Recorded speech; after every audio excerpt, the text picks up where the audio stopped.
sejam bem-vindos a mais um da Prateleira. Eu sou a Tamires Palma e hoje estou aqui com uma pessoa maravilhosa que é inédita nesse programa para falarmos sobre o discípulo radical do John Stott, e essa pessoa é o pastor Guilherme Burjac.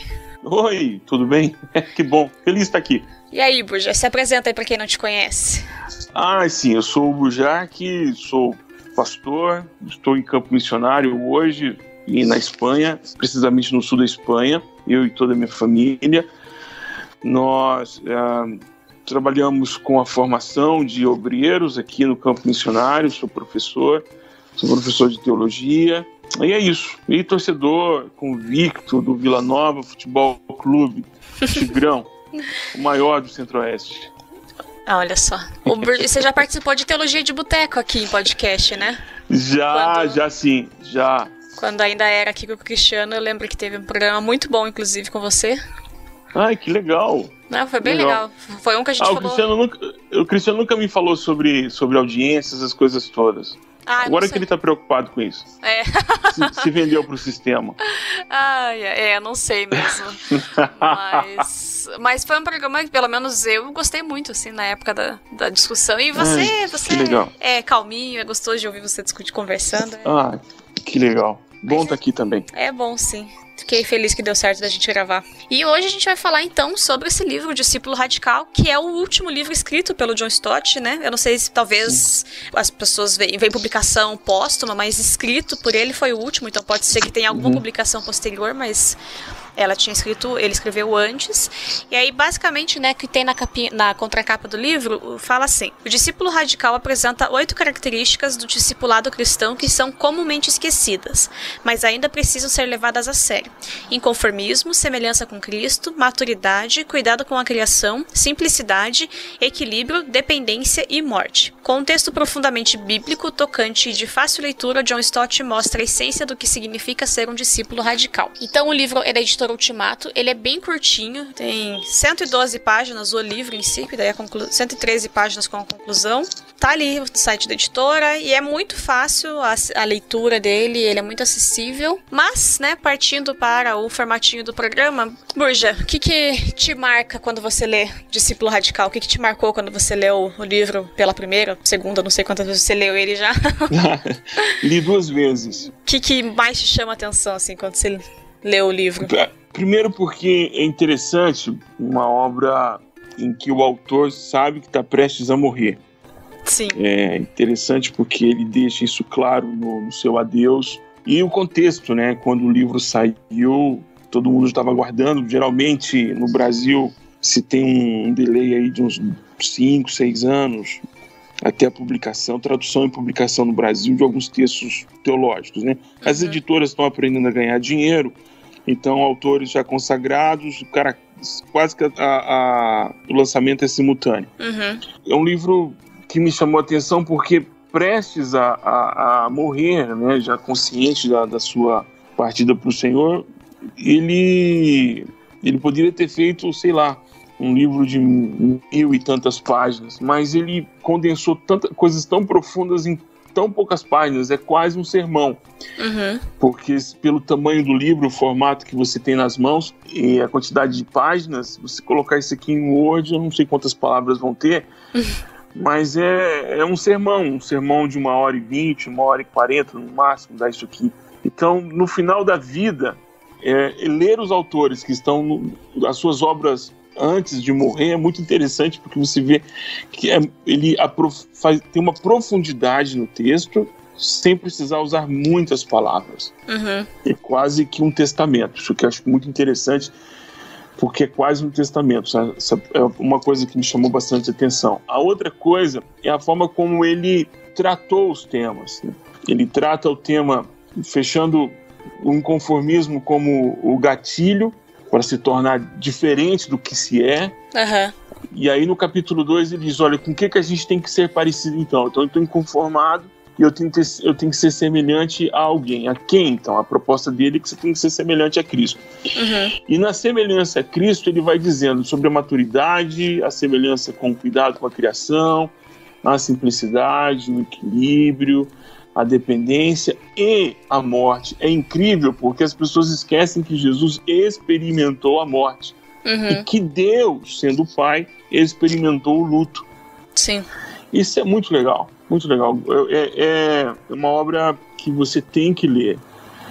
Tem que ler mesmo, porque nós somos muito contaminados com perspectivas do discipulado que fogem à realidade bíblica. E às vezes até que fogem, sei lá, com a vida cristã mesmo, né? De uma lógica de mercado, uma lógica que tem muita interferência, né? É claro que a gente vai ter interferência do mundo o tempo todo na nossa vida, porque... E ele discute isso, né? A gente não tem que sair do mundo, não tem que ser... E tem muita gente que bate nisso o tempo todo, né?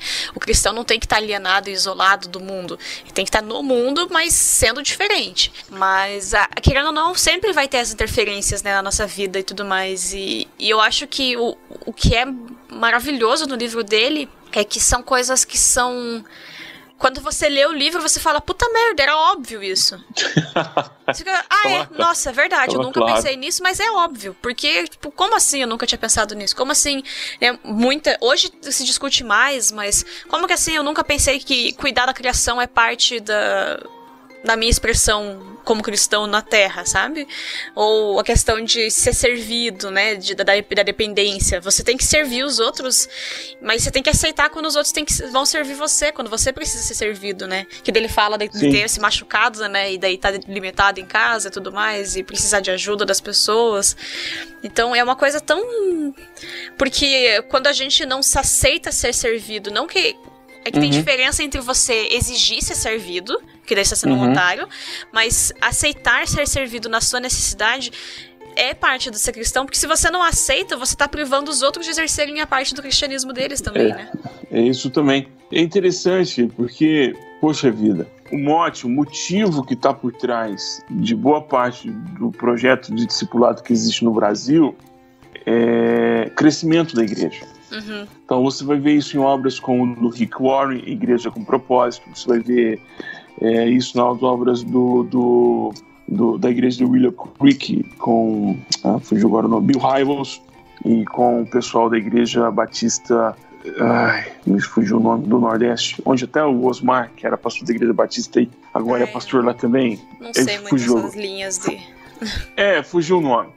Então, tem essas igrejas, você vai ter agora, que está em voga também, no círculo mais reformado, que são as 9 marcas.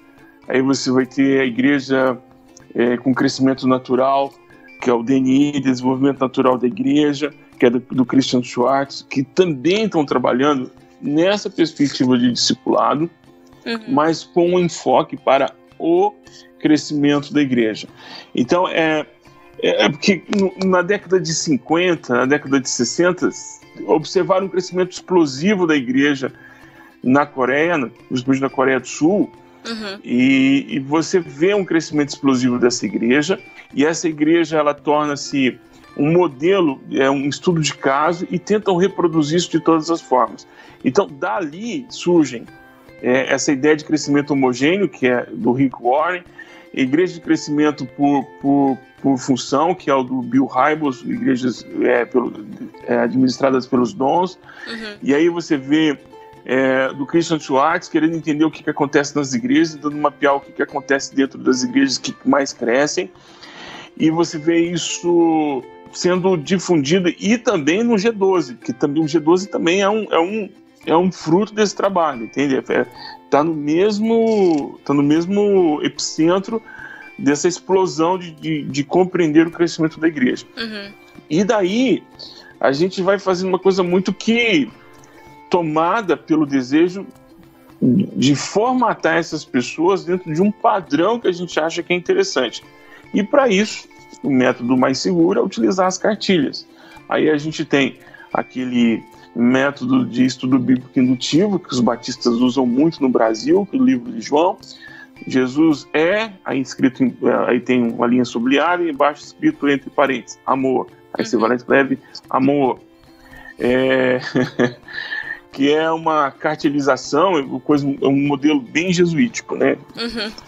Que desconsidera muitas coisas. E eu acho que quando o John Stott escreve o livro, ele já escreve experimentando todas essas nuances, né? Porque é um homem viajado, um homem que não só isso, mas até ponto da Aliança Bíblica Universitária, Aliança Bíblica e Profissional, acho que agora que se chama assim, a ABU. Não sei. A ABU existe. Em algum lugar do Brasil, a ABU ainda está trabalhando, ainda existe. Tem os ABUistas, que são gente muito enganjada com a evangelização no meio universitário. John Stott é o fundador e trabalha com esse material. E o livro, para mim, ele vai trabalhando áreas da vida que realmente, como está proposto na sinopse do livro, que pouquíssimo se fala. Temas que nós não tratamos. Temas como o cuidado com a natureza, por exemplo. Que não se fala. Porque o cuidado com a criação. Que eu acho que assim, existem alguns temas que não são falados por preguiça. Tipo... Sim. Alguns são falados porque a gente considera menos importantes. E outros não são falados nas igrejas por preguiça, porque daí eu vou ter que começar a agir e eu não quero mexer naquela área da minha vida, sabe? Por exemplo, o capítulo sobre simplicidade. Eu acho fantástico o capítulo sobre simplicidade. E eu sei, abraço pro Hernani, pro pessoal que gosta do cristianismo puro e simples do Lewis, porque teve uma vez que eles estavam discutindo no grupo da Crentaço sobre isso, assim, que o Giancarlo Marx também, que tentam viver de maneira mais simples, baseado no que eles leram no cristianismo puro e simples. Eu nunca li esse livro ainda, então não sei, mas acredito neles, confio na palavra deles. É um tema que incomoda muita gente, porque para boa parte da expressão evangélica brasileira, e me incluindo entre os evangélicos, né, porque às vezes a gente usa o evangélico para falar do outro, mas a gente é evangélico também, né? Você ter coisas, você ter acesso a coisas, e não só na teologia da prosperidade, não precisa só nas igrejas malucas, não. Em outras igrejas também. Demonstra que você tem a bênção de Deus. Então você colocar uma vida simples pra você, parece que você tem menos do que aquilo que Deus tá te dando, sabe? Então é incômodo você discutir simplicidade dentro da igreja, porque daí como que eu vou me distinguir dos outros? Sabe? Então eu acho que tem temas que as igrejas não discutem por achar que são menos importantes, e outros que elas não discutem, que ninguém discute de maneira pensada, porque eu não quero olhar pra esse aspecto e ter que aceitar isso, porque eu não quero viver isso, sabe? Sim. A vida simples não significa uma vida sem tecnologias. A gente vai dizer assim, e nem passando necessidade, ascético e voto de pobreza. Não é voto de pobreza, né? O discipulado não é voto de pobreza.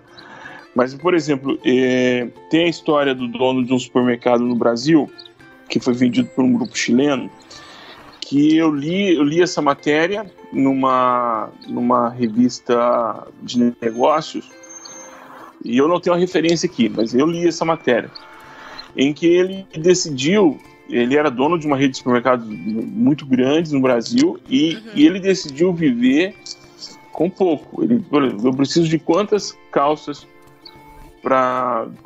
eu preciso? Eu preciso de 3 calças. 3 calças por semana, para não precisar ir para a lavadora sozinha.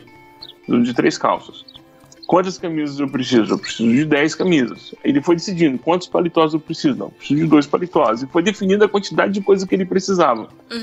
O André Trigueiro, que é um especialista em meio ambiente do grupo Globo de Comunicação, ele tem uma palestra em que ele também decidiu ter pouca coisa. Ele não decidiu fazer voto de pobreza. Eu conheço pessoas que fizeram voto de pobreza mesmo, que foram viver na rua. A pessoa decidiu que não ia ter mais nada, e ela ia viver com aquilo que as pessoas lhe davam. Inclusive, ele era evangelista entre os pobres. Era cristão, mas que decidiu viver de forma miserável. Falou, eu vou oferecer o meu corpo em sacrifício pelos pobres. Ok, mas eu não tenho esse dom. Eu não tenho esse dom. Não tenho. Eu gosto de coisas boas, eu não gosto de ter muitas coisas. Então, tem desse pessoal que trabalha com a organização do lar, o nome em inglês nunca me cai bem. Eu sigo ela no Instagram, é uma amiga, é a Bárbara Vonen. A Bárbara tem uma sacada muito legal com essas coisas. Ela diz, só entra coisa nova na minha casa se a coisa velha sair. Aham. Então ela não acumula. É uma coisa muito legal. E às vezes ela quer uma coisa nova.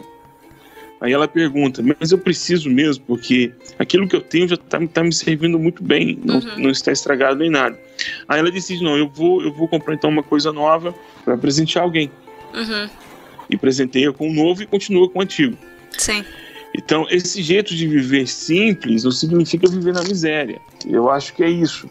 Porque senão a gente vai para o outro lado dizer que a gente romantiza a pobreza. Ah, olha lá, que gente humilde. Eu tô lá no quinto andar do meu prédio, lá no Leblon, tomando meu suco de laranja, enquanto a Maria, uma mulher negra que vive na favela de frente, está lá limpando e fazendo meu almoço. Eu pego o meu violão, alguns acordes em dissonância, e vejo aquela pobre, que gente humilde, que não se cansa de trabalhar, aí compõe uma música e vira sucesso, vira um hit da MPB. Não, eu não vou romantizar a pobreza, porque eu nasci e vivi vários pobres, em Brasília e em Goiânia, então eu sei que não é nada romântico você ter que pegar sempre a sessão da matinê às 5 da tarde, junto com muitos pirralhos, muita criançada lá junto, porque se você pegar a sessão mais tarde, você não volta, porque não tem ônibus. Sim. Entende? Você mora muito longe. E não dá, você tem que fazer opção. Ou você come pipoca ou você assiste o filme. As duas coisas não dá pra fazer. Entende? Ou vai nas lojas americanas e compra 5 chocolates para cada tempo do filme. E isso quando dá para comprar. Então,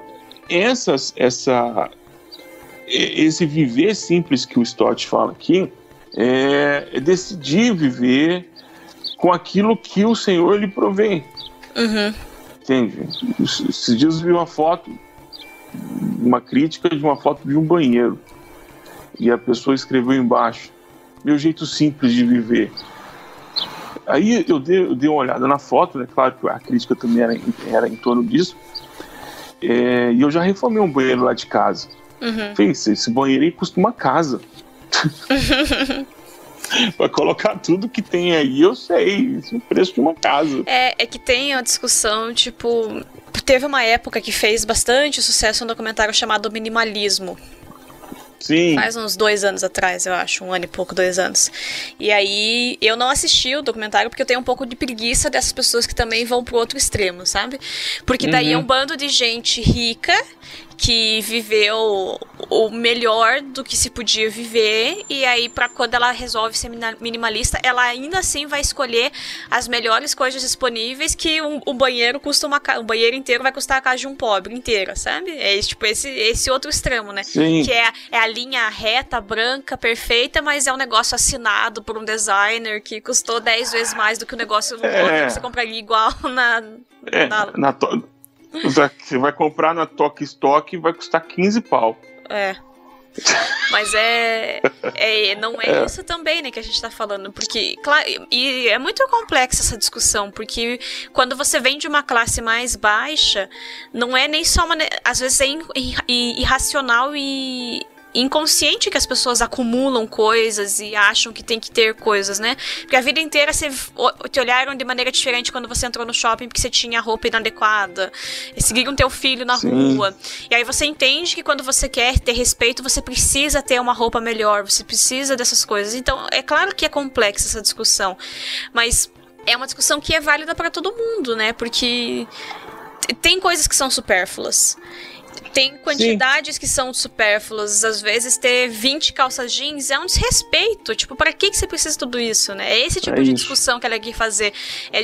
Ela é adaptável a cada realidade socioeconômica.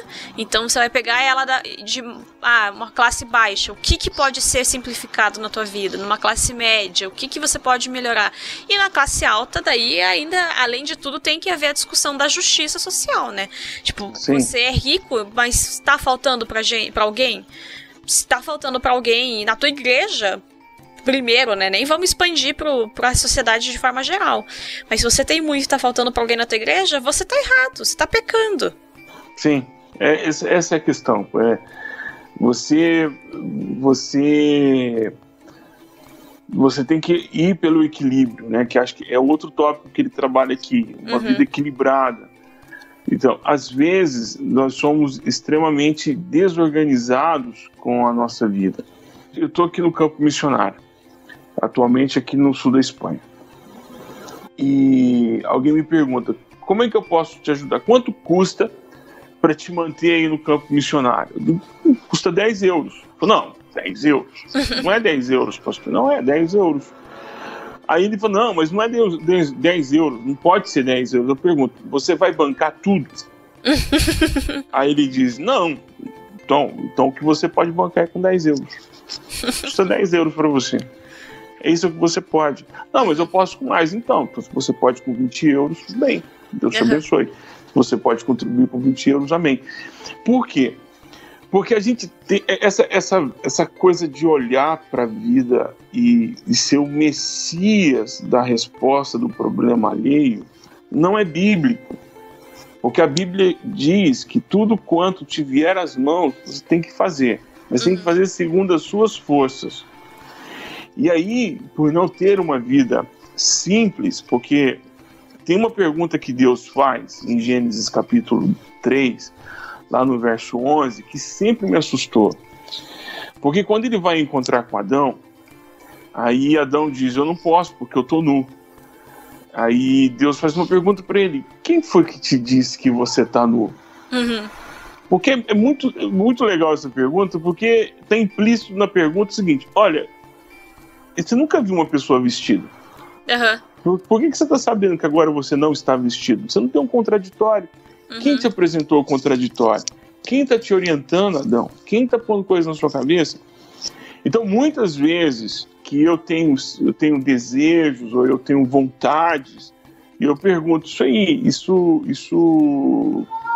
quem é que está dizendo para você que você precisa? Porque se 15 minutos assistindo televisão, se é que alguém ainda assiste televisão, mas 15 minutos assistindo televisão, você descobre que a cor do seu cabelo está errada, o seu peso está errado, a casa que você mora está errada, e o carro que você está andando é ruim, e provavelmente o marido ou a esposa que você está casado não é aquilo ideal para você. Em 15 minutos, os caras gastam um tempo para dizer para você que tudo que você tem precisa ser ressignificado. Eles te vendem um estilo de vida. Então alguém está te dizendo que estilo de vida você precisa ter. Quando eu decido, segundo o Stott, viver uma vida simples, eu entendo que aquilo que hoje eu tenho pode ser dividido com outras pessoas. Inclusive, tempo. Aqui uma coisa que acontece no sul da Espanha durante o verão é que morrem muitos idosos, tanto nos extremos, tanto no verão como no inverno. Morrem muitos idosos. Há muitos idosos que vivem aqui e vivem sozinhos, porque os filhos estão em outra cidade, porque a economia ela é muito dinâmica. Então, o sul da Espanha tem características mais agrícolas, então esse pessoal vai procurar emprego em outros lugares, então mais ao norte, onde se paga mais e se emprega mais. Então, muitos deles ficam aqui. E na Cruz Vermelha, eles distribuem um aparelho de chamada de emergência e alguns que têm autonomia os idosos, para chamar o pessoal. Por quê? Porque às vezes ele tem um ar-condicionado ou ele tem a calefação para aquecer, mas ele não tem ninguém para ligar. Porque uma coisa simples, Sim. Se você está numa região, dedica um pouco das horas do seu dia para pegar o telefone ou ir pelas ruas, tocar a campainha e chamar a Dona Maria, tá tudo bem aí? Só precisa de alguma coisa? Tá tudo jóia? Porque os idosos. Eu tô falando da realidade de onde eu tô vivendo. Sim. Mas eu conheço a realidade do Brasil também. Virada de semestre agora, tem um monte de garotos e garotas que não vão passar de ano ou que não vão conseguir concluir o ensino médio, por exemplo, porque saíram muito mal no primeiro e no segundo bimestre agora. Então, tão ruins, não vão conseguir. E muitos deles porque estão trabalhando, muitos deles porque não têm alimentação adequada. Pô, o que custa? Você que tem capacidade técnica aí, que tem uma formação em alguma área, matemática, ou você que é engenheiro, você que tem algum curso superior, que tem alguma dessas especialidades que você domina, o que custa você oferecer 2 horas do seu sábado para reforço escolar? O que custa? Quer dizer, são movimentos que você pode fazer. Então, isso é ter uma vida simples. Uma vida simples é doar parte do seu horário da semana para ofertar na vida das pessoas. Coisas muito simples. Às vezes dar a faxina, às vezes ir consertar uma gambiarra na casa de alguém, às vezes juntar aí um latão de tinta que está apodrecendo no quintal da tua casa, pegar esse latão de tintas e dar uma passada de tinta no banheiro da casa de alguém, ou fazer o banheiro para alguém. Aí em Curitiba é diferente, mas quando você vai mais ao norte do país, tem casas que ainda sobrevivem com latrina. Então, latrina é o banheiro fora da casa. Sim, então, sim. Se você está aí trabalhando, levanta um banheirinho na casa da pessoa, vai lá, levanta um banheiro, põe uma privada. Isso já vai eliminar uma série de problemas de saúde. São coisas simples. Por isso, viver na simplicidade, porque te ocupa menos tempo para poder suprir as suas necessidades, que não são necessidades, para você suprir a vida do outro. Então, quanto menos empenho na minha vida, mais empenho na vida do outro. Sim. E do livro, Burja, que mais que te chama a atenção quando você lê ele? Se você leu ele, que você destacaria mais? A forma direta com que o Stott fala. Sim. Anotei isso também. A forma direta, acho que uma pessoa que tem coisas para dizer e não quer enrolar esse tempo. E eu acho que a forma direta que ele fala, ela também dá pra ser interpretada como ele não quer dar uma muleta pras pessoas, sabe? Sim. Ele indica o caminho, mas é tipo, percorre, meu filho, sabe? Vai atrás. Não ele não dá a migalhinha de passo a passo, sabe? Sim. Não, e que é um problema nos discipulados de hoje em dia, né? Nós estamos imersos dentro de um mundo totalmente hostil ao evangelho. Ao evangelho. Não é um mundo hostil, pelo menos no Brasil, ao evangelho. É um mundo hostil para o evangelho. Sim, mas não é um mundo hostil. Isso, mas não é um mundo hostil para o evangélico. Para o evangélico não é um mundo hostil. Porque nós vivemos nossas bolhas cognitivas. Cada um com os algoritmos, ainda ficou mais fácil ainda viver em bolha. Porque o algoritmo das redes sociais diz para você, olha, o grupo que reforça o que você gosta é esse grupo aqui, e ele vai te apresentar pessoas que pensam igual a você ou vão na mesma direção. Então, para o evangélico, não está difícil viver no Brasil.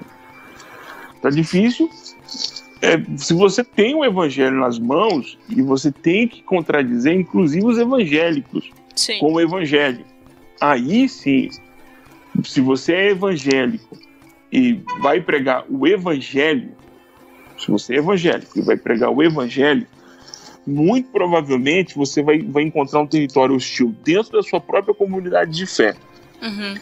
E isso, esse discipulado radical de Jesus, tem menos a ver com a vida de busca de uma espiritualidade de mantra ou uma espiritualidade de mosteiros, tem mais a ver com a luta por integridade no dia a dia, no confronto da própria vida. Sabe, isso me toca no livro, e eu gosto do livro porque o Stott, quando ele vai abordar esses temas, ele dá um exemplo prático, né? Ele inicia a história contando histórias, acho que isso é muito legal. E depois ele faz uma aplicação com as próprias histórias, você percebe a aplicação prática mesmo antes de ele desenvolver a ideia. E depois ele vem e faz a aplicação do texto bíblico para a realidade das pessoas. E você falou, é verdade, ele não apresenta muletas para que você possa dizer, mas eu tomei nessa direção aqui porque o Stott disse. Não, ele te apresenta a realidade, o segundo passo, ele pertence a você.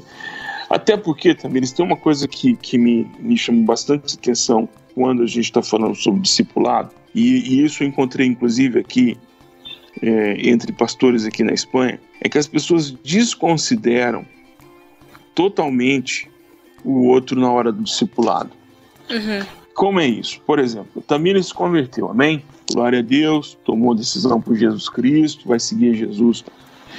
Mas a Tamires veio de um background religioso. Ninguém falava de religião eram todas, religião não era nenhuma, era tudo. Tamires tinha de Buda a Alá na sua casa.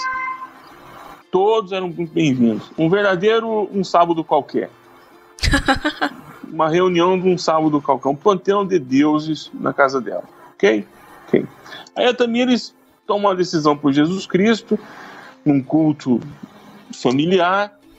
E aí, vamos iniciar o discipulado, Tamires? Vamos iniciar o discipulado, pastor. Estou louca para conhecer Jesus Cristo. E o pastor está louco para apresentar as disciplinas bíblicas. Tá tudo aí, tá tudo certo, tá bonito, tá lindo. Aí vamos para o primeiro encontro, né? Tamires vem com o esposo, senta na mesa, e aí corta lá uns pãozinhos, uma cuca. Em Curitiba não tem problema, toma um vinho. E em Curitiba não tem problema. Se você vai para o Centro-Oeste, é suco de uva. Tá. Então, dependendo do seu contexto religioso que você está ouvindo agora, troque vinho por suco de uva. Aqui, inclusive, aqui você senta na roda da igreja, você vai ver encontrar cerveja também, aqui não tem problema. Uhum. Aí o pastor começa, Tamires, eu trouxe um material aqui, um material do 9 passos, 15 passos, 16 inícios e 20 fins, e eu vou apresentar para você o material. Eu trouxe aqui para você, você ganha um livro. Pastor, muito obrigado, ganhei uma Bíblia. Tô te dando uma Bíblia NVT, porque essa Bíblia, na tradução, ela preferiu dar sentido para o texto que obedecer necessariamente o que o texto grego está dizendo, para facilitar a leitura, quase uma paráfrase. Não estou falando mal da NVT. Então, deixando claro que não estou falando mal dela. Aí tá aqui e tal, e ela, que legal, que bom. Então, vamos começar. Pastor, como é que... então aí explica como é que a Bíblia, números grandes, é como um endereço de rua, né? Capítulo é a rua, versículo é o número da casa, os livros são os bairros, tá bom? Novo Testamento, Antigo Testamento, você começou a manusear. E aí isso vai, primeiro encontro, segundo encontro, terceiro encontro, e aí você tem alguma dúvida? Aí, não, sim, tem. Aí você começa a expor suas dúvidas. E são dúvidas muito profundas. O que eu quero dizer é que o processo de discipulado não começa quando você fala para a pessoa. É muito parecido com aquilo que Jesus faz com o escriba, lá em Lucas 10, na parábola do samaritano, salvo engano, Lucas 10. Quando o escriba pergunta, o que eu faço para ser salvo? Aí Jesus responde para ele com uma pergunta. O que as escrituras dizem? Aí ele diz, amar a Deus e amar o próximo. Ele, ok, toca a vida. É isso aí, você já sabe. Aí ele pergunta, o que é o próximo? Aí Jesus conta para ele numa parábola. Aí Jesus pergunta para ele, para você, quem é o próximo? Ele diz, aquele que havia necessidade. Então vai e faz o mesmo. Então, o que Jesus ensina é que a pessoa tem conteúdo. Uhum. Há conteúdos na pessoa. Então o discipulado ele não começa quando você despreza o conteúdo da pessoa. Há conteúdos. Há muitos conteúdos. Então eu escuto assim, alguns pastores dizendo, é muito difícil quando a pessoa vem de um contexto religioso diferente e ela chega dentro da comunidade. Então, o primeiro contato é ouvir da pessoa. Me diz o que você sabe. Uhum.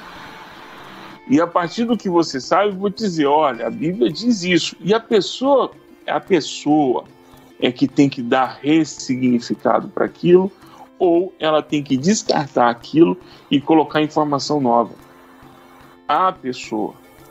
Por isso que a gente tem os gabinetes cheios de gente com problemas que não haveriam ou não existiriam se elas tivessem lido o texto bíblico.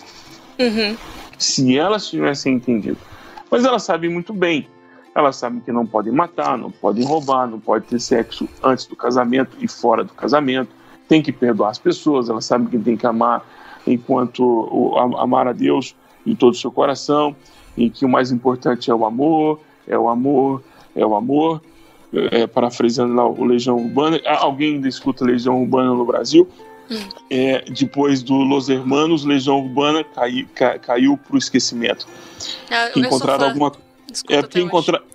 que bom, porque encontraram uma coisa mais triste que Legião Urbana para curtir. Aí, que foi o Los Hermanos. Eu sei que é quase uma religião falar dos Los Hermanos, mas tudo bem. Inclusive, a gente tem no perfil da Criantaças uns stories que a gente fez e deixou salvo de... É show do Los Hermanos ou show do Diante do Trono, assim? Que as pessoas estão tão em espírito de adoração que fica confuso ali. É transe. Sim. É verdade. Não, mas as minhas filhas também gostam de música triste e sem sentido.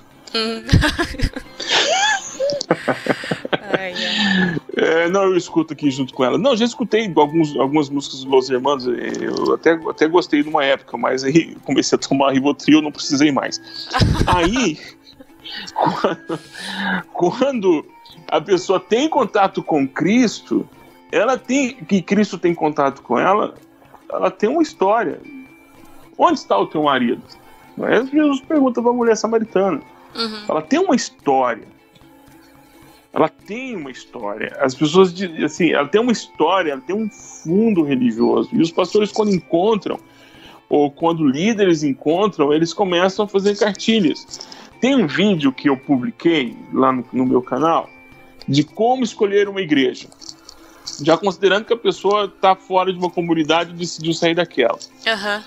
E aí tem um tópico que eu digo, pergunta para o pastor como é que ele lida com divorciados. Porque de repente você é líder, de repente você tem uma capacidade melhor do que o teu irmão, tem os dons, mas a igreja não permite que divorciados liderem alguma coisa.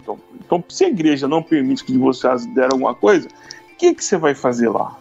Procura outro canto. Porque os pastores não vão perguntar para você quando você chegar, vem cá, me diz aí, você é divorciado? Então deixa eu te avisar, aqui, divorciado, não vai fazer isso, vai cozinhar no banho-maria. Você vai chegar assim e vai falar assim, pastor, eu tenho capacidade, eu canto. Por exemplo, eu sou cover da Ana Paula Valadão. Aí ela fala, que legal. E eu posso fazer, eu tô vendo que a equipe tem uma equipe de louvor que tem uma irmã que canta, mas tá sozinha e tal, e eu posso ajudá-la. Aí o pastor, tá, volta aqui em 2023. Ou seja, ele não vai dizer para ela que ela não pode porque ela é divorciada. Porque tem igrejas que consideram parte do púlpito o santo dos santos. Sim. Entendeu? Então, tem todas as questões que são resolvidas no discipulado. Mas o discipulado é mais ouvir do que falar. Porque as angústias da pessoa estão nela. Então a gente vê tudo isso aqui, está na Bíblia, está no livro do Stott, está na Bíblia. E eu acho que esse livro serve como um manual para quem está trabalhando com discipulado e quer iniciar um discipulado, tentar usar o livro primeiro para si mesmo e antes de aplicar nas pessoas, começar com uma pergunta. Para mim, diz em como você sente que você está deslocado desse mundo, como por exemplo o tema aqui do inconformismo. Você sente que não está legal com o que está acontecendo? Isso é um sinal, claro, da presença do Espírito Santo na vida da pessoa. Eu estou conversando com uma pessoa que está saindo do judaísmo. Ela se converteu. E aí ela me disse, ela conhece o Antigo Testamento bem melhor do que eu. E tem algumas coisas que ela vai falando que eu só estou escutando. Eu estou escutando, ela fala, olha, eu tinha uma vida muito livre. Quer dizer, eu tinha mulheres no plural. Eu tinha mulheres no plural. E eu, ok. E aí ele dizia, eu tenho mulheres no plural, mas eu acho que isso está errado. E eu não estou entendendo por que eu estou achando que isso está errado. Porque até, sei lá, um mês atrás, isso para mim era extremamente normal. Agora eu vejo isso e eu falo, isso é a presença do Espírito Santo. Então ele me deu a deixa para falar com ele sobre a obra do Espírito Santo na vida do crente. Sim. Aí é mais fácil ele internalizar. a informação. Entende? Sim, porque parte de um lugar que faz sentido pra ele, né? Porque às vezes você vai falar de uma coisa que a pessoa nunca viveu, ela vai ter dificuldade de entender. E não que a gente é limitado, porque a gente é limitado mesmo, não é falando no sentido tipo, meu Deus, é porque a gente é limitado mesmo. E às vezes a gente vai entender aquilo que nos pega, que faz sentido na nossa vida, vai ser muito mais facilmente compreendido e solidificado no nosso coração do que aquilo que a gente nunca viveu, né? E só lembrando que quem citou Paulo Freire nessa conversa foi você. Eu não tenho nada a ver com isso.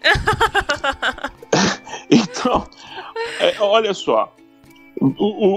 Como é que funciona essa ideia do discipulado? Essa coisa é tão séria e tão focado, assim, tão mal focado nos nossos corações, que você vai perguntar nas agências missionárias qual é o grande problema. Vamos falar que é dinheiro. Toda agência vai falar que é dinheiro. Mas tirando o dinheiro, qual é o grande problema? A formação dos missionários. A formação teológica dos missionários. Uhum. Porque a maioria deles não recebeu ensino teológico, porque a grande parte dos missionários que estão no mundo não tem formação teológica, estão agora buscando formação teológica. Uhum. Mas pior do que isso, a formação teológica é uma ferramenta a mais, mas pior do que isso, não foram discipulados em suas comunidades de fé. Então eles têm problemas com coisas simples. Como se dá a salvação? Problemas simples. Questões simples que a Bíblia já resolveu. Uhum. Sobre salvação, sobre santificação, sobre coisas do dia a dia da vida do cristão mesmo. Coisas como, por exemplo, você está aqui e tem que estar lidando, por exemplo, com o enterro de crianças. E no contexto de África, por exemplo, a morte é uma coisa tão trivial como encontrar manga na feira. Uhum. Então é trivial, é muito trivial, você não liga mais para isso. A morte já não tem um impacto social como tem para a vida da gente. Uhum. Você vê que morreram 70 pessoas agora há pouco na Etiópia, e ninguém faz alarde, porque morte para quem está na pobreza é o básico. Uhum. Mas se morrem 70 brancos suecos, causa um impacto, porque, cara, como que a morte não é um ser trivial para essas pessoas. Uhum.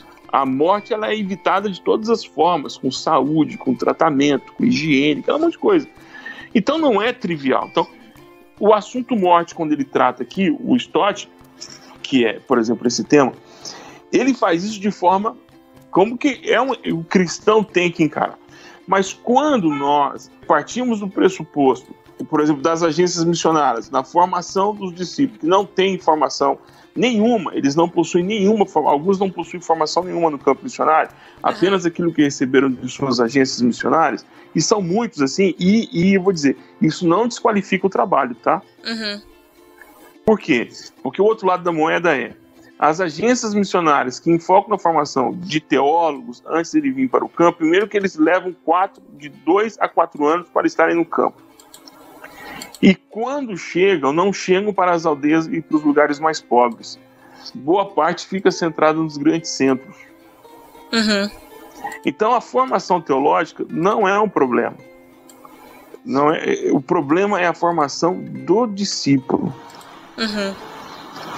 Que as igrejas não fornecem. E aí o problema vai em cadeia. Então você tem uma igreja que não discipula. Tem um aluno da faculdade onde eu dei aula que ele fez um trabalho, e eu não sei se ele chegou a concluir esse trabalho, onde ele fez um trabalho de pesquisa de campo dentro da denominação dele, medindo o tamanho das salas de aula, uhum. O tamanho das salas de aulas e os equipamentos e o pessoal destinado para o ensino de educação infantil, principalmente esse grupo, e educação de pré-adolescentes, com o tamanho da nave do templo.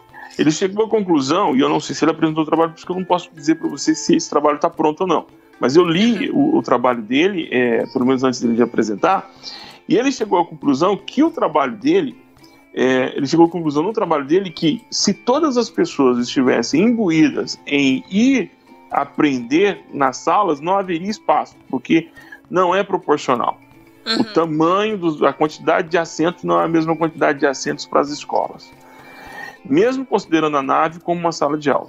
Uhum. E o pessoal que está preparado para trabalhar com as crianças, elas não possuem nenhuma formação. Nenhuma formação.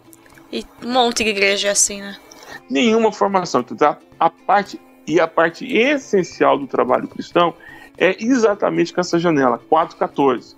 Porque é nessa janela que se confirma toda a questão de fé. Uhum. O índice de aproveitamento, ou seja, aqueles que saem dessa janela e vão para outra janela da adolescência, é de 85%. Então é mais fácil cuidar desse grupo que do outro. Aí, nosso discipulado, por exemplo, castrador, diz o seguinte: não pode sexo antes do casamento, ok? Quando é que você começa a tratar desse assunto? Você começa a tratar desse assunto na juventude. Quando os caras já começam ali a pegar as minas começam a pegar os caras. Só que essa formação, em alguns lugares, tem que começar antes dos 12, porque já tem, com 12, tem garotas que já estão grávidas. Uhum. Então a educação sexual, que a igreja, que é discipular também, que a igreja não trata, porque quando digo igreja, digo de maneira geral. Sim. Nós não temos o nosso manual de sexologia para a igreja. A gente fala, quase tem um texto do Marcos Botelho que diz que chama Jesus pegou no meu Bilal. Porque e é um texto que ele escreveu na época da Sex Church, que tinha ainda esse site ainda no ar. Eu lembro. O que acontece? Parece que Deus veio criando tudo, né? Modelando a perna, o joelho, aí quando chega nas partes genitais, Deus chama o diabo, vem cá e faz o trabalho. Aí depois Deus volta a fazer o serviço. Nós não tratamos. Sujo. Porque é sujo. Nós não tratamos, por exemplo, num discipulado na área da sexualidade. O discipulado na área da sexualidade, na época em que eu era adolescente, era engravidar, pegar doenças sexualmente transmissíveis e engravidar fora da época. Uhum. Quer dizer, totalmente resolvido hoje com pílulas anticoncepcionais e camisinha. Apesar que o jovem parou de usar camisinha, por isso esse surto de sífilis hoje no mundo todo. Inclusive aqui na Europa já é um problema sério, porque camisinha aqui não é distribuída de forma gratuita, você tem que pagar. Uhum. Não existe política pública para isso. Aqui você tem que pagar. Aí, o que ocorre? Quando o jovem não recebe esse tipo de informação, ele entra, por exemplo, no casamento sem saber disso.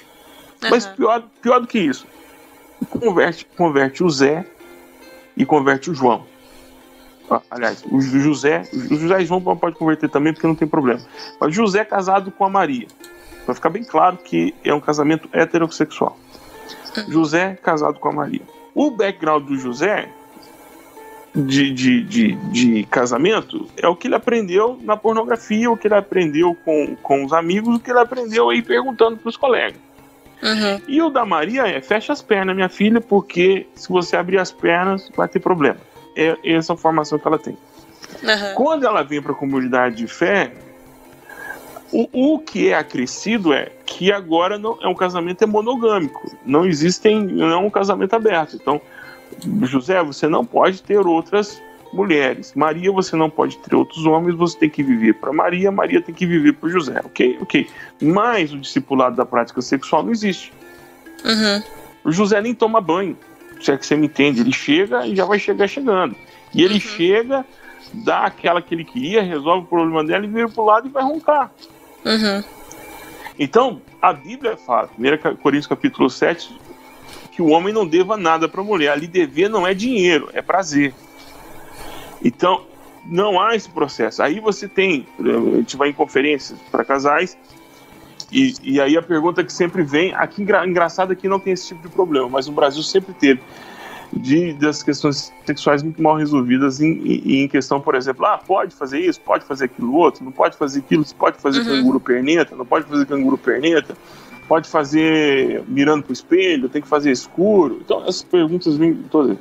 Por isso que quando você tem um livro como o John Stott que a gente está analisando, é importante porque ele vai falar das áreas da vida. Uhum. E não tem conhecimento teológico aqui, no sentido sistemático. A teologia bíblica.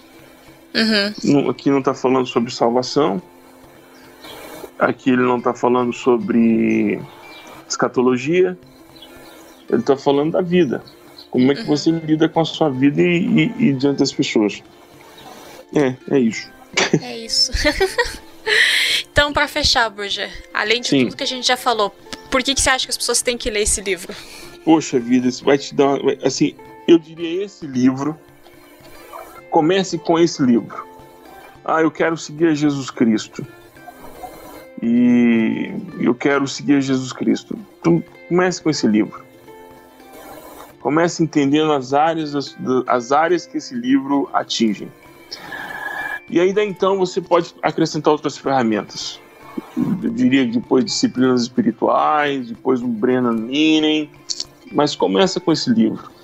Aproveita que esse homem que viveu tantos anos para a igreja, que serviu a igreja no mundo, uma pessoa tão importante, que viu e ouviu tantas coisas, que conheceu tantas coisas, sintetizou numa obra final, na sua obra final, a obra que ele ainda fez, dizendo que essa é a última obra que eu faço em vida, essa é uma declaração dele mesmo.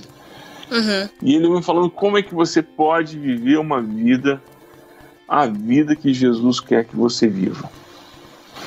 Lá no canal, no meu canal, tem uma série de vídeos sobre esse tema que eu chamei de Discipulado Online. É o pior nome possível, que é um nome de tiozão. Só faltou colocar www.discipuladoonline.com.br, mas é lá no YouTube, Discipulado Online. A gente põe o link aqui no post daí. Tá, legal. E eu tenho um programa de mentoria que eu trabalho com um grupo de pessoas por WhatsApp e semanalmente a gente distribui para elas uma meditação, um texto e daí onde eu vou desenvolvendo isso que eu acredito que é um meio que a gente pode fazer, conversando, trocas.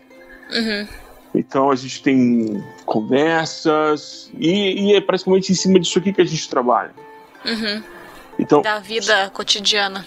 Sim, então se você quiser começar, eu fiz uma pesquisa recentemente com mais de 2.000 pessoas, 86% alguma coisa disseram que nunca tiveram discipulado. Eu nunca fiz discipulado, sabia? Eu não tive. Nunca tiveram. Eu tive o preparo para o batismo. Que na igreja presbiteriana tem a profissão de fé também, né? E como eu não era batizada na católica, daí eu fui batizada na presbiteriana, porque na presbiteriana do Brasil tem pastor que aceita o batismo católico e tem pastor que não aceita, né? Sim. Mas a minha mãe não tinha batizado, nenhum de nós três foi batizado nem na católica. E aí eu tive a jornadinha para fazer o batismo e a profissão de fé, mas eu não tive discipulado, tipo, ali, sabe? Sim. Muita gente não tem. A maioria tem um preparo para o batismo. Que é saber sobre os sacramentos, alguma informação sobre salvação e depois cresce sozinho. Se vira. Então, não é legal. E é muito injusto, né? Eu me converti com 13 anos. Uhum. E aí eu fiz o batismo e a profissão de fé, eu tinha 14. Uhum. Mas é muito injusto porque eu e o Jonathan, a gente sempre discute isso porque a experiência que a gente teve juntos, né? Porque a gente era da mesma igreja desde a adolescência. A gente se virava muito por conta, sabe, Burjac? Tipo, os adolescentes era aquela coisa, tipo, tava ali. E a gente tinha um grupo forte, assim, pra uma igreja que não era tão grande. Eu acho que o jovem e adolescente devia representar uns 40% da igreja, sabe? Poxa vida. E assim, a gente se virava sozinho, tudo era por conta, tudo era a gente brigava, era a gente que tinha que resolver. Às vezes vinha, tipo, percebi que eles brigaram e vai vir o presbítero ou o seminarista intervir. Ele vinha, tipo, 3 meses depois do que as coisas já tinham acontecido, sabe? E hoje, a gente olha pras pessoas com quem a gente viveu, eu e o Jonathan somos uns dos poucos que continuaram na igreja, sabe? E a gente era uma geração, tipo, na igreja que a gente frequentava tinha o sopão. Toda sexta-feira à noite tinha uma sopa que a gente fazia, porque no bairro ali, perto, tinha uma invasão e tudo mais. Então vinha muita gente jantar na igreja. Quem trabalhava era a gente, com 14, 15 anos. Daí tinha os adultos que faziam a comida, mas assim, iam 5 adultos cozinhar a comida, e quem ficava com essas pessoas de rua, com as pessoas que tinha gente de rua e gente da invasão, né? Então tinha gente pobre, mas tinha gente que morava na rua também. Éramos nós que sentava, conversava, que sentava jantar junto. Então era uma geração que, assim, se tivesse sido acompanhada de perto, era uma geração que podia estar dando fruto até hoje na igreja, sabe? Mas não, era cobrança, e quando dava errado a culpa era nossa, e aí estão brigando porque não sei o quê. Então era muito normativo, mas pouco de andar junto. E aí, sei lá, de 30 pessoas que eram jovens e adolescentes da época, eu chuto que uns 6 estão na igreja até hoje, sabe? É isso. Você perde uma geração inteira. Primeiro porque a igreja foca nos adultos, porque crê que o adulto tem um retorno mais rápido, e é totalmente errado. As crianças são o futuro da igreja. São nada, gente. É presente também. E assim, e é um erro, porque o adulto ele coopera financeiramente, mas é o grupo que mais demanda trabalho e menos retorno.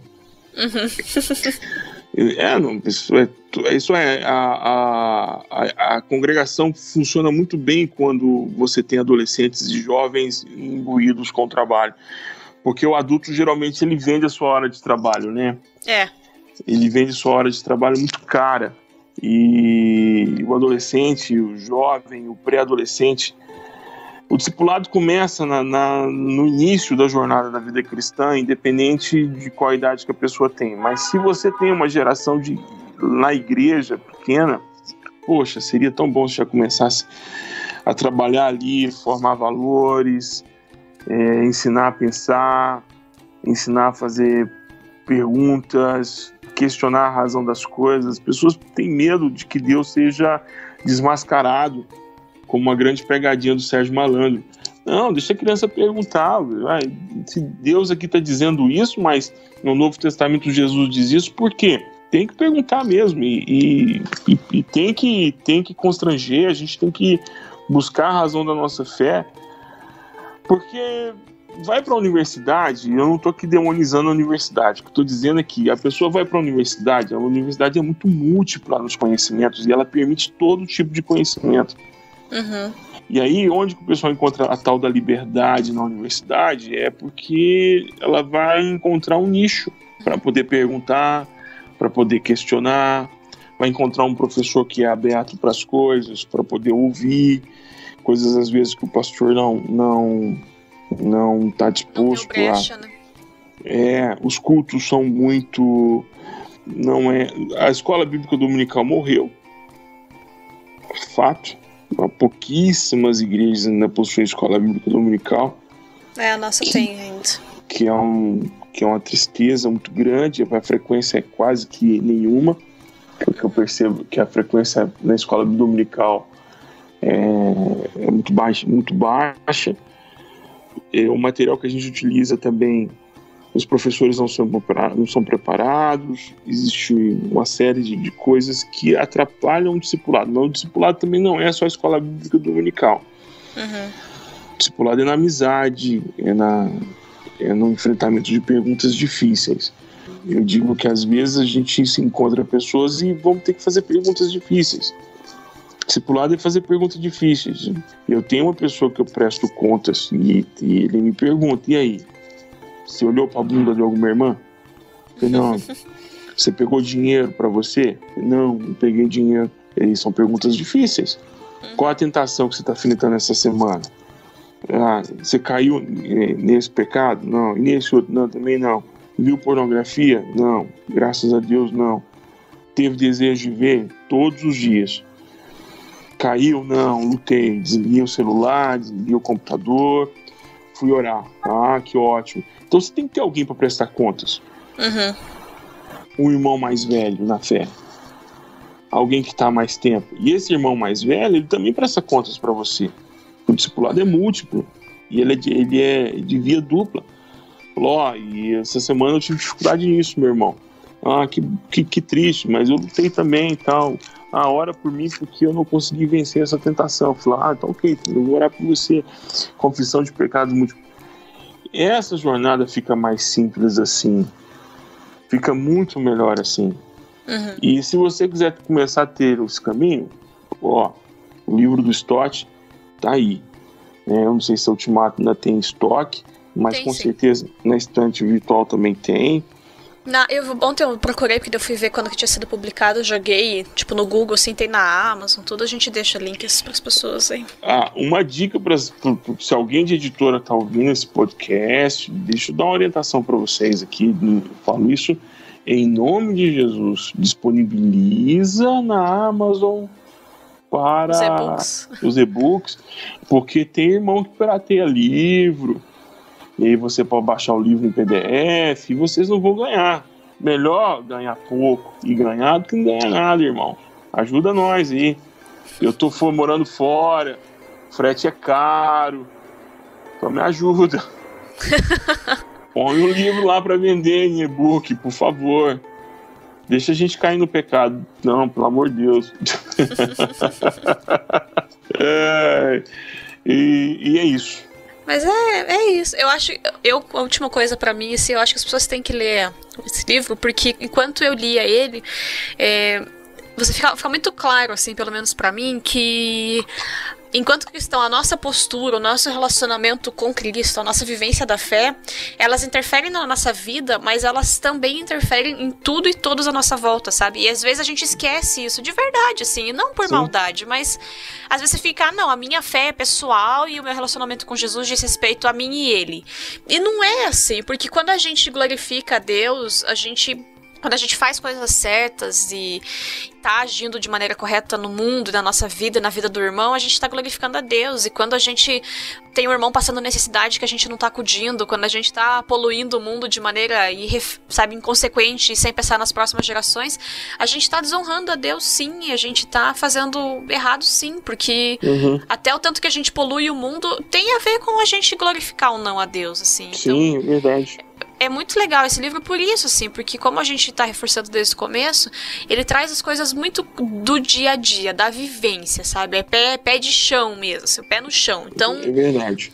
Você consegue ter noção, sabe, de antes de ir para questões enormes, ou até você já pode ter passado por questões macro da fé, mas deixou batido essas questões que são menores, no sentido de mais fechadas, não de menor importância, mas de a área que ela atua, que ela se expande, é um pouco menor, assim, às vezes passou batido na vida. Então, sabe, pega esse livro, leia ele, e eu li ele eu li um capítulo por semana, assim, quando eu li. Porque eu ficava ruminando o capítulo a semana inteira. E o Irmãos.com gravou, eles têm um podcast literário deles, que é Literário o nome, e daí a Adri falou que ela leu tudo de uma vez, que ela ficou empolgada com o livro. E, claro, vai de cada um, assim, mas eu acho que você indo e ler de pouquinho e dando tempo pra você refletir sobre aquilo é muito válido, assim, sabe? É muito bom, porque dá tempo de você pensar, dá tempo de você viver um tempo e ver o que você faz errado na tua vida daquilo, ou o que você já tá aplicando daquilo que foi discutido no livro, assim. Então, é muito bom, assim, e eu acho que, eu nunca fiz essa experiência, mas eu acho que ele deve ser muito bom para fazer, tipo, uma leitura coletiva, assim. Então, um grupo de estudo, sabe? A gente vai ler tal capítulo por semana, um capítulo por semana, um capítulo por mês, que seja, e sentar e trazer as experiências junto, assim, porque quando a gente lê, a gente tem uma visão, mas às vezes o outro vai trazer outro ponto, e aí vocês vão enriquecer no diálogo. Então, eu acho que ainda é um livro, tem 8 capítulos, tirando o prefácio e a conclusão dele. Então, sei lá, 2 meses você poderia trabalhar isso na tua igreja. Sim, sabe? 2 meses, né? Um encontro por semana. E Tamires, deixa eu passar uma corrente de WhatsApp que eu recebi, porque aí eu me livro dela e passo a ter sorte. De uma história de um pastor que chegou numa cidade e foi pastorear e entrou num ônibus para conhecer a cidade e deixou lá, e o motorista devolveu o troco para ele a mais. E ele, como é que é a vida de missionário, né, Tamires? Você logo vai pensando, foi Deus que mandou. Foi Jeová, aí ficou aquela crise, devolvo, não devolvo, Deus é que me deu, tô precisando. E aí, por fim, ele decidiu devolver o dinheiro que estava sobrando, e o motorista falou, o senhor é o pastor novo da cidade, né? Sim, tô aqui na cidade agora, que bom. É que eu venho há muito tempo querendo conhecer melhor a fé e encontrar com Jesus, mas eu pensei assim, são iguais a qualquer pessoa. E aí, quando o senhor me devolveu, eu percebi que o senhor era diferente. Foi de propósito que eu fiz. Aí o pastor desceu do ônibus, abraçou o poste e falou assim, meu Deus, quase que alguém vai pro inferno por causa de uma mixaria. Então eu passei a corrente, tô livre disso. Tá livre. Tô livre, então lembro você que você tem que passar para mais pessoas, senão a sorte não baterá na sua porta. Ah não, eu passei já agora, o pessoal ouviu aí o programa, já tá tudo bem. A gente pode fazer um jabazinho? Mais um? Tantos que eu fiz aqui? Agora pode, momentos jabá, se quiser repetir os que você já fez e tudo mais, pode. Obrigado. Eu quero agradecer primeiro por estar aqui, né, pela oportunidade do convite. Imagina, eu fiquei muito feliz. Nossa, muito feliz mesmo, assim, honrado. Fico muito feliz quando lembram da gente para poder falar daquilo que a gente gosta.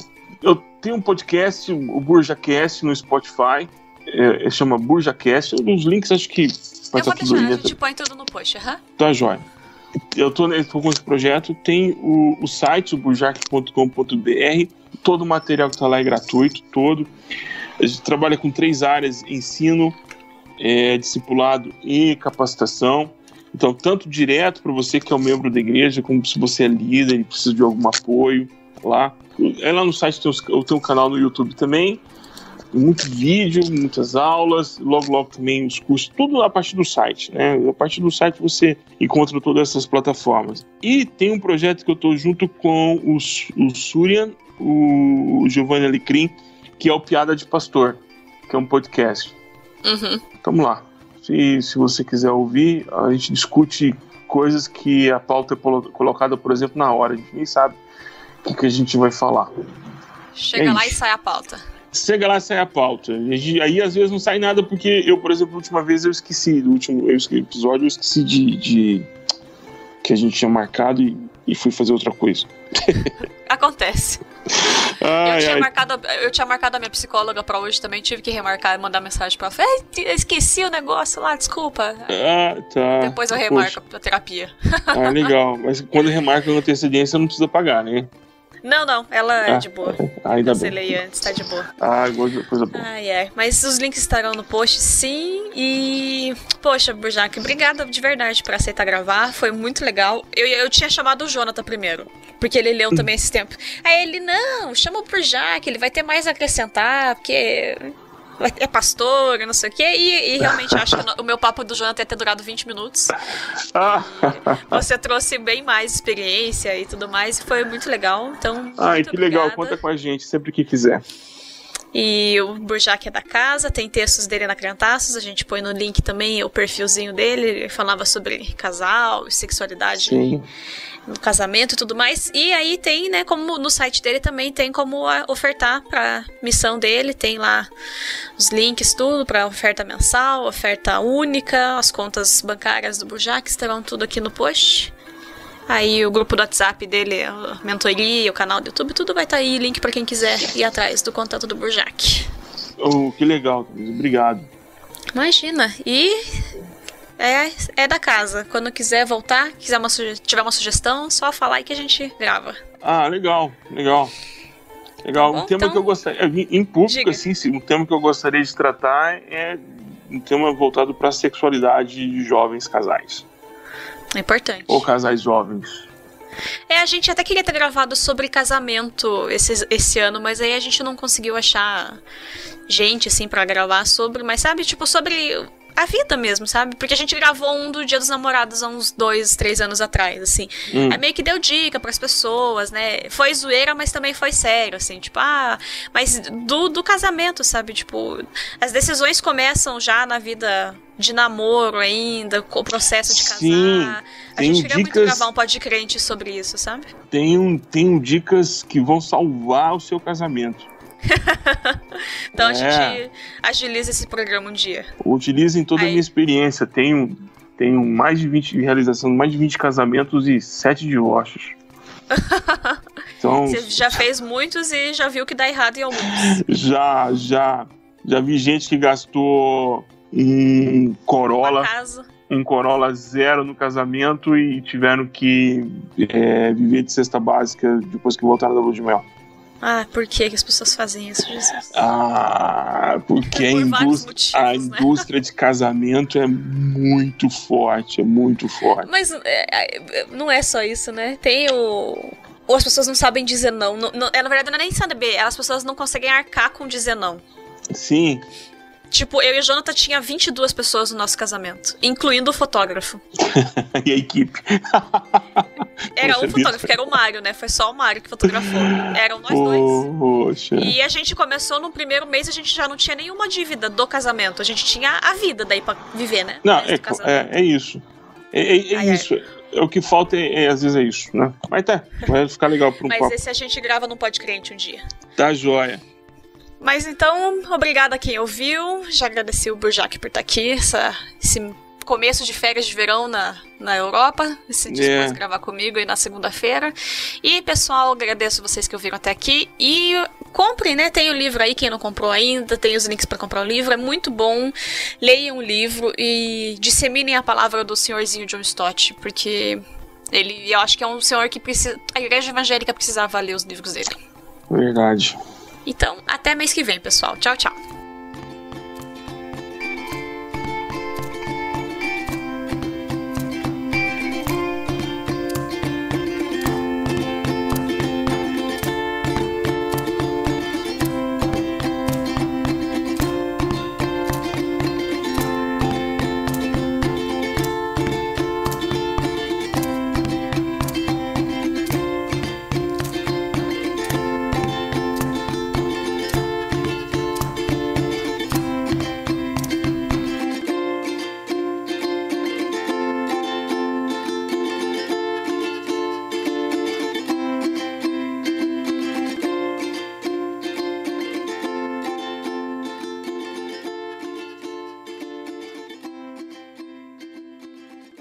Mamãe! É Deus, mamãe!